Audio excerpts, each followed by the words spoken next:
Kharkiv, la deuxième plus importante ville, deuxième plus grande ville de l'Ukraine, a été réveillée ce matin de façon brutale par les frappes de l'armée de M. Vladimir Poutine. Alors, vous allez dire, pourquoi Kharkiv?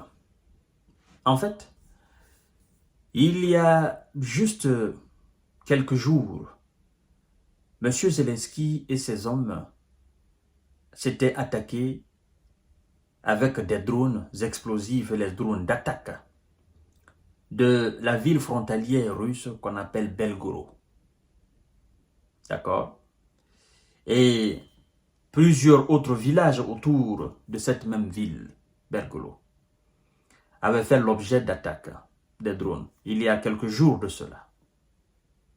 Avant même que la Russie n'envoie Oreshnik, vous comprenez?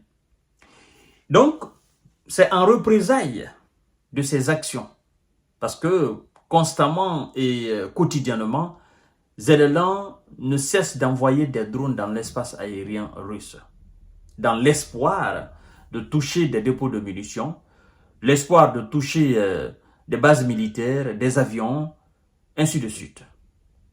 Et plus souvent, ces drones sont interceptés et détruits.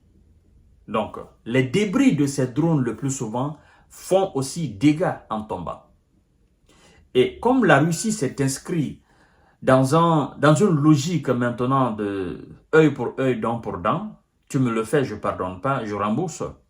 Ben, effectivement, vu que c'est une ville frontalière, parce que Kharkiv est situé à quelques kilomètres de la frontière russe, bon, les Russes se disent, bon, tu as une importante ville, là, à la frontière, nous n'allons pas aller très loin, nous n'irons pas jusqu'à Kiev, mais nous allons te faire payer ce que tu as fait dans la région russe de Belgorod. Et donc, voilà ce qui se passe ce matin, mesdames et messieurs et mesdemoiselles. Alors, on nous informe que des bombardements russes sur le centre de Kharkiv ont fait au moins 15 blessés selon les autorités locales. L'aviation russe a frappé lundi matin le centre de Kharkiv, deuxième plus grande ville d'Ukraine, située à une trentaine de kilomètres de la frontière russe, envoyant à l'infirmerie 15 personnes, selon le dernier bilan communiqué par Olesh Sinoubov, chef de la région administrative de Kharkiv sur Telegram. Selon M. Sinoubov, 3 voitures et la façade d'un immeuble non résidentiel de 2 étages ont pris feu, tandis que les fenêtres des immeubles résidentiels adjacents ont été endommagées. Le maire de la ville, Lor Terekov, avait apporté peu auparavant un bilan de 13 personnes envoyées à l'infirmerie, faisant savoir que les frappes avaient provoqué un incendie dans une rue du centre. Sans donner plus de détails, voilà, les secours sont sur pied pour essayer d'éteindre le feu. C'est les actions et les contractions.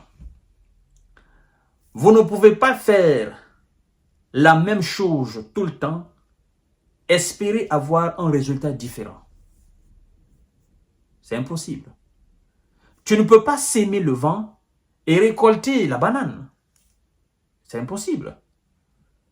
Qui sème le vent récolte la tempête. Plusieurs fois, on te dit, n'envoie pas des drones. Ça va faire mal. Parce que la différence est que quand toi tu envoies, eux ils interceptent. Eux ils détruisent depuis l'espace. Bien que les débris de cette destruction touchent parfois des immeubles, des bâtiments et voilà, quelques rues, voire même des personnes souvent, ça blesse des personnes souvent. Mais quand eux, ils viennent avec des avions ou qu'ils envoient des missiles, toi, tu n'as aucune capacité de les intercepter. Et les cibles sont touchées directement. Et ça fait couler assez d'encre. Alors, qu'est-ce que tu espères en envoyant tes drones? Le mieux, c'est de ne pas donner l'ordre à ton armée d'envoyer des drones. Parce que, je ne sais pas si M. Zelensky comprend. Tu n'envoies pas en Russie, la Russie va diminuer ses actions. Ce qui se passe en Ukraine se passe en Ukraine. Mais plus tu essayes d'attaquer la Russie, les villages, les villes, les dépôts de munitions, les usines de conception d'armes, de drones et consorts, plus tu t'exposes énormément aux projectiles russes. L'armée de Zelensky lui-même n'a pas encore compris cela. Bon, de temps en autre, ils se disent, ben, envoyons, en espérant. Parce que pour eux, détruire par exemple un dépôt de munitions, c'est une énorme victoire pour eux. Et quand c'est comme ça, ils balancent directement ces informations aux médias LCI et autres. Et ils disent, bon, un grand dépôt de munitions en Russie vient d'être détruit par l'Ukraine, est en feu, machin. Ça change quoi dans la donne? Ça change absolument rien sur le terrain à l'est de ton pays. Parce que tu perds énormément ton pays. Et les Russes ne font que engranger des victoires. Ils ne font que, effectivement, prendre kilomètre par kilomètre, ville par ville, village par village. Et aujourd'hui, ben, on parle de plus de 30% du territoire ukrainien contrôlé par la Russie. Et donc, mesdames et messieurs, c'est la débandade totale ce matin dans la ville ukrainienne de Kharkiv. Donc, les populations, je crois d'ailleurs, sont dans l'inquiétude. Est-ce que la Russie a l'intention de lancer une offensive dans cette ville ou pas? Ou est-ce que c'était une opération isolée en représailles des actions de leur armée qui ne cesse d'envoyer des drones dans l'espace aérien russe?